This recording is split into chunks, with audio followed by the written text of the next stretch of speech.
أهلا بيكم في فيديو جديد من فيديوهاتنا. النهاردة هنقدم ليكم مفاجأة. بعد 60 سنة من اختفاء الراقصة كيتي، عفريتة إسماعيل ياسين ما زالت على قيد الحياة. هنستعرض ليكم صور الشارع اللي كانت ساكنة فيه في مصر، وصورها بعد ما سابت مصر واشتغلت في اليونان في أفلام ومسرحيات يونانية، وسبب تركها كمان لمصر. تابعوني.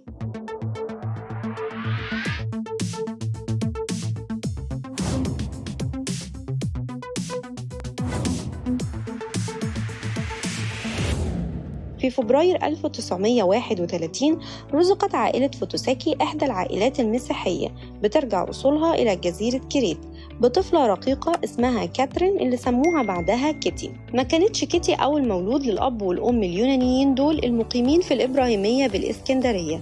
درست الباليه والفنون الاستعراضية وهي عندها 6 سنين، ودرست برضو الدراما والمسرح، وموهبتها قادتها للاحتراف بسرعة، وكانت بتقدم عروض مهمة كتيرة زي عرضها أمام الملكة فريدة زوجة فاروق الأول ملك مصر، وقدمت عروض كتير جدا في كل مسارح اسكندرية المختلفة. النجاح اللي حققته في اسكندرية شجع أسرتها أنها تنتقل للعيش في شارع عماد الدين بالقاهرة. درست الباليه في نفس المدرسة اللي درست فيها تحية كاريوكا وسامية جمال سونيا إيفانوفا، وبدأت في العمل في كازينو بديعة مصابني سنة 1948، وده كان سبب دخولها في عالم الفن. ورغم عملها بالسينما إلا إنها فضلت تشتغل فيه لأكتر من 10 سنين.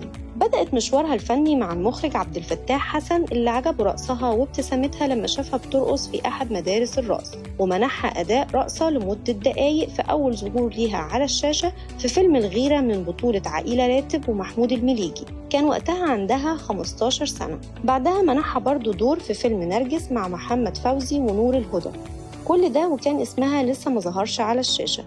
أول ظهور لاسمها على الشاشة كان من خلال فيلمها الثالث خلود مع عز الدين ذو الفقار وفاتن حمامة. بدأت بعدها تتوالى أعمالها الفنية زي فيلم المصري فندي وجواهر وعفريتة إسماعيل ياسين وإسماعيل ياسين في متحف الشمع.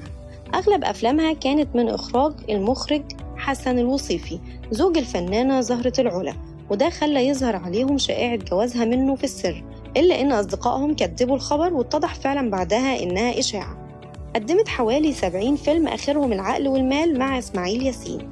اختفت عن الشاشات سنة 1980 وسافرت اليونان بدون مقدمات، وده خلى شائعة وفاتها تبقى حقيقة، خصوصا بعد ظهور الفنانة نجوى فؤاد بتقول إنها أصيبت بالسرطان، وده اللي خلى الجمهور يصدق خبر وفاتها بالسرطان. ولكن هي سافرت اليونان واتقال على حوار سبب سفرها المفاجئ ده شائعات كتير جدا، منها إنها سافرت قبل ما يتقبض عليها لأنها كانت بتعمل جاسوسة لصالح إسرائيل، وده تم نفيه من أكتر من مصدر لأنها ما كانتش يهودية، هي كانت مسيحية. ولكن كان سبب ظهور الشائعة دي هو إن رأفت الجمال أو رأفت الهجان زي ما كان مشهور قال في مذكراته إنه كان على علاقة براقصة تكبره بعام اسمها بيتي، عشان كده الناس رجحت إنها الراقصة كيتي، وهو قال بيتي لإخفاء شخصيتها. بس رأفت الهجان مولود سنة 1927 وكيتي في 1931، يعني مش هي أكبر منه ولا حاجة. أصدقاء كتير كمان نفوا علاقتها من قريب أو من بعيد بالسياسة، ولكن السبب الحقيقي ورا سفرها هو صدور قرار من وزير العمل وقتها أنور سلامة بمنع ظهور الممثلين اللي مش من أصول مصرية على الشاشة مرة تانية لدعم الفنانين المحليين، وتسبب القرار ده برجوع فنانين كتير جدا لبلدهم، منهم نيلي مظلوم. ولما رجعت كيتي اليونان قدمت أعمال سينمائية كتير ومسرحيات كمان يونانية، وأسست مدارس رقص مش في اليونان بس ولكن في الدول الأوروبية كلها.